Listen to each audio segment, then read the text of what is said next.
رات شہر کے ایک بڑے ریسٹورانٹ میں ایک نوجوان نے ایک بزرگ ویٹر کو ڈانٹ دیا۔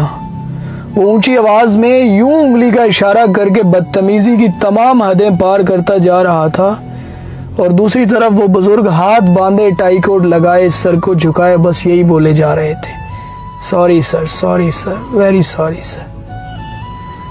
کپڑے جسم کو ڈھانپ لیتے ہیں مگر گفتگو ایک پل میں انسان کی اوقات بتا دیتی ہے۔ سمجھ بھی نہیں آتا کس چیز کا غرور ہے، کس چیز کا تکبر ہے۔ کاغذ کے چند ٹکڑوں کا خاک کو خاک کھا جاتی ہے اور تکبر وہیں رہ جاتا ہے۔ کوئی گھڑی کا چکر تھا، کیونکہ وہ گھڑی ہاتھ میں لہرائے دوہرا رہا تھا، تمہیں نہیں پتا یہ گھڑی کتنی مہنگی ہے۔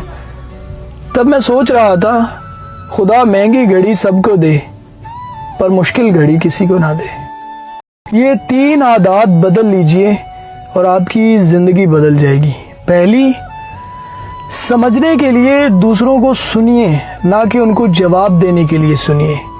دوسری، اپنے خوابوں کو، اپنی منزل کو اس وجہ سے کبھی نہ چھوڑنا کہ لوگ کیا کہیں گے، دنیا کیا کہے گی۔